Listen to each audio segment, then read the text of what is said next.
Understanding Banns of Marriage, a deep dive into historical wedding traditions.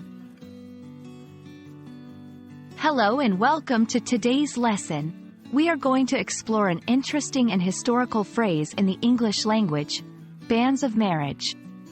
This term might sound archaic, but it carries a rich history and is still in use in some parts of the world.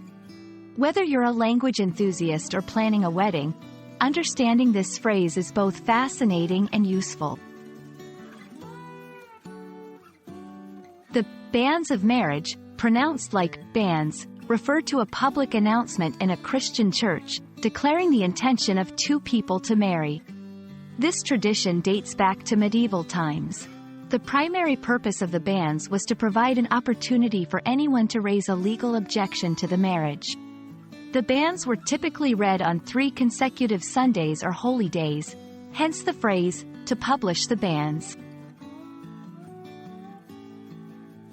In history, banns were a significant social event.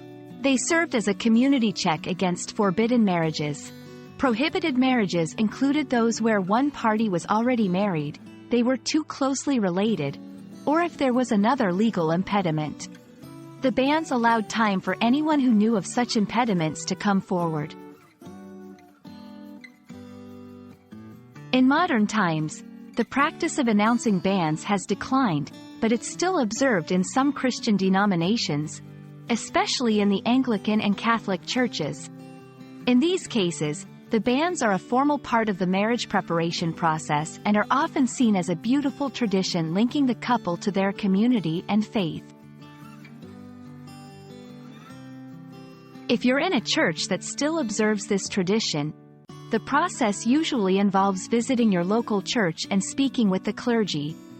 They will guide you through the process, which includes providing your names, your intention to marry, and the dates when the banns will be read. Thank you for joining me in exploring the banns of marriage. It's a fascinating glimpse into historical practices that still touch our lives today. Whether you're learning English, interested in cultural traditions, or planning a wedding, I hope this lesson has been informative and engaging. Stay curious, and see you in the next lesson.